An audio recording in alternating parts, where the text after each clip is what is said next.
First, they were starved, then they were shot, and now they are being barred. The humanitarian crisis in Gaza is spiraling, and now even food aid is a deadly gamble. At least 3 mass shootings have taken place near food distribution sites in Gaza in 72 hours. And this is not speculation. Israel has admitted it opened fire near one such site on Tuesday, killing at least 27 people. And now the Israeli army has warned that roads leading to aid hubs are combat zones. So that basically could mean if you are a starving Palestinian civilian trying to reach food, you risk being shot at. And today, the Gaza Humanitarian Foundation, GHF, which is a US-run and Israeli-backed aid initiative, has shut its food sites. Why? Because it can no longer ensure civilian safety. They say they are reorganizing. But you see, in doing that, they have provided no details of any timeline, no guarantees. The foundation is now pleading with the Israel army to mark safe corridors more clearly, All this to prevent what had happened thrice already this week. Civilians being gunned down as they lined up for food. UN officials are calling this a war crime.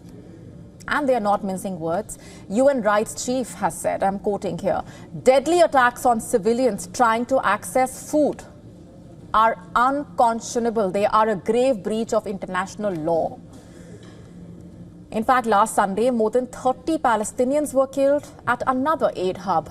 While Israel says so-called suspects moved towards their soldiers, it has not clarified who exactly those suspects were. We only wanted to feed our children. They're the ones who need food, not us. We're used to going without, like during Ramadan. That's why we rushed to the aid distribution site. They tempted people with promises of help, but in the end, they opened fire. Why? What did we do to deserve this? Israel says Hamas is stealing aid, but humanitarian groups have seen no widespread evidence of diversion. And now the US and Israel's alternative aid plan is under fire.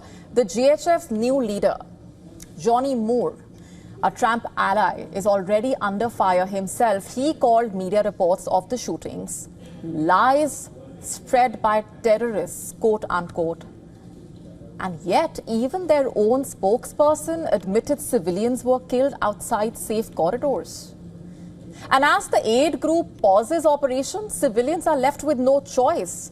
Go back, risk being shot, or stay and starve. As you can see, all that's left here are body parts. Israeli forces tell people to move to so-called safe zones, but the reality is there are no safe places.